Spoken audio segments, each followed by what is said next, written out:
Malang nasib yang dialami anaknya Teddy bernama MC. Pas lagi balik di rumah kawannya yang idak taunya HP yang dipegang anaknya diembat oleh uang idak dikenal. Atas kejadian tersebut, abah korban datangi Polres Sabes Plembang bikin laporan polisi.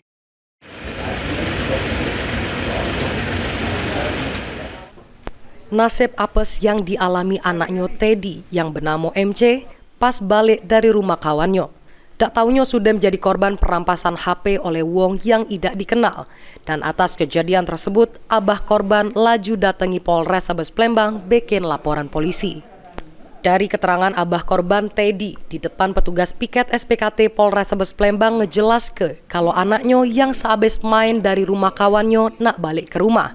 Tiba-tiba distopi oleh wong yang tidak dikenal di Jalan Sosial, Kelurahan Aryo Kemuning, Kecamatan Kemuning, Kota Plembang.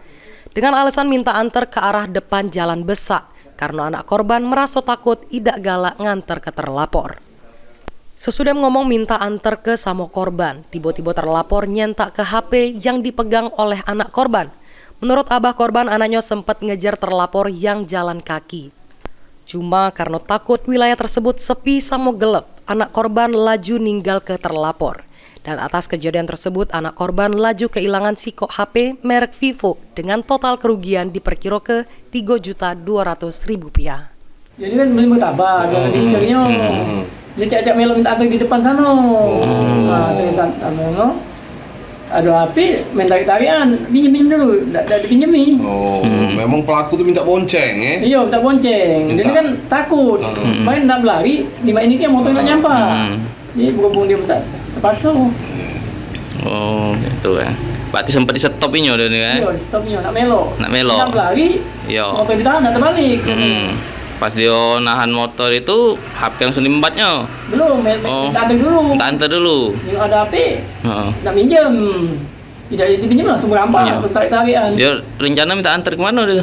Tempat di karya ibu tu lah. Karya ibu lah, alasan dia ngapa minta antar dia? Nah, kurang tahu juga. Alasan baik. Ya, pokoknya dia tuh modus saya cecep. Iya, alasan dia tuh baik. Mbak, ini laporan abah korban sudah diterima oleh pihak kepolisian, terus bakal ditindaklanjut oleh petugas Satuan Reserse Kriminal Polres Sabes Plembang. Suryadi, PAL TV.